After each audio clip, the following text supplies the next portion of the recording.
ನೀನಲ್ಲದೆ ತಿಳಿಯದೆನು ಮಹೇಂದ್ರ ನಂದನನ ಸಾರಥಿಯ ಬಲಗೊಂಡು ಸಾರಗಳ ನಿರ್ಣಯಿಸಿ ಬೇರೆಗೆ ಸಾರಿ ನಡೆಯುವ ಮಹಾತ್ಮನಿಗೆ ಸಂಸಾರವೆಲ್ಲಿಹುದು ಎಂಜಲೆಂಜಲು ಎಂಬರ ನುಡಿ ಎಂಜಲಲ್ಲವೇ ವಾರಿ ಜಲಚರ ಎಂಜಲಲ್ಲವೇ ಹಾಲು ಕರುವಿನ ಎಂಜಲೆನಿಸಿರದೆ ಎಂಜಲೆಲ್ಲಿರುವುದೆಲ್ಲೆ ಎಂಪರರೆಂಜಲಲ್ಲವೇ ಬೇರೆ ಭಾವಿಸ ಎಂಜಲುಂಟೆ ದೇವ ರಕ್ಷಸ ನಮ್ಮನನ ಭರತ ಒಡೆಯ ನೀನೆಂದರಿತು ನಾ ನಿಮ್ಮಡಿಯ ಭಜಿಸದೆ ದುರುಳನಾದೆನು ಮಡದಿ ಮಕ್ಕಳ ಮೋಹದಲ್ಲಿ ಮನ ಸಿಲುಕಿ ತಡಿಗಳಿಗೆ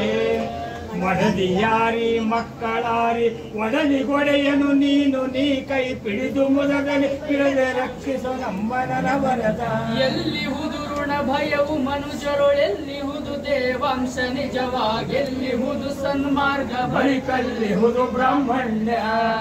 ಎಲ್ಲಿಹುದು ಪರಸತಿಯ ರಂಜಿಕೆ ಎಲ್ಲಿಹುದು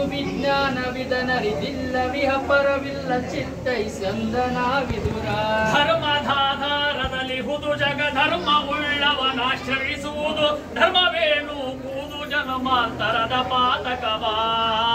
ಧರ್ಮವೆಂಬುದು ಪರಮ ಪದವ ಧರ್ಮವೇ ಸರ್ವ ಪ್ರತಿಷ್ಠಿತ ಧರ್ಮವನ್ನು ಬಿಟ್ಟಿಹುದು ಬದುಕಲ್ಲ ರಸ ಕೇಳೆಂದ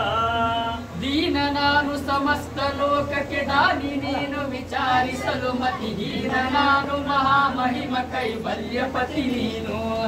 ಏನು ಬಲ್ಲೆನು ನಾನು ನೆರೆಸು ಜ್ಞಾನ ಮೂರ್ತಿ ನೀನು ನಿನ್ನ ಸಮಾನರುಂಟೆ ದೇವ ರಕ್ಷಿಸು ನಮ್ಮನನ ಭರತ ಚೋರ ನಿಂದಿಸಿ ಶಶಿಯ ಬೈದೊಡೆ ಕ್ಷೀರವನು ಕ್ಷಯ ರೋಗಿ ಹರಿದರೆ ವಾರಣಾಸಿಯ ಹೆಳವ ನಿಂದಿಸಿ ನಕ್ಕರೇನಹುದು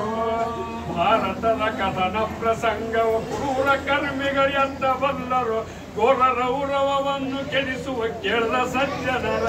ಶ್ರೀ ಜನಕಜಾರಮಣ ವಿಮಲ ಸರೋಜ ಸಂಭವ ಜನಕ ನನುಪಮ ರಾಜಶೇಖರ ವಿನುತ ನಿಖಿಳ ಮರಟಿ ನೀತಿ ಜಯ ರಾಜಕಾಮನ ಲಲಿತ ಪದ ಪಂಕೆ ಜನಾನುತ ಜನತಯಾಸುರ ಭೂಜ ತೊರವೆಯ ರಾಯ ನರ ಹರಿ ಪಾಲಿಸುಯ ಜಗವಂಶ ಶ್ರೀಮದ್ ವೃಂದಾರಕ ವೃಂದ ವಂದಿತ ಪದ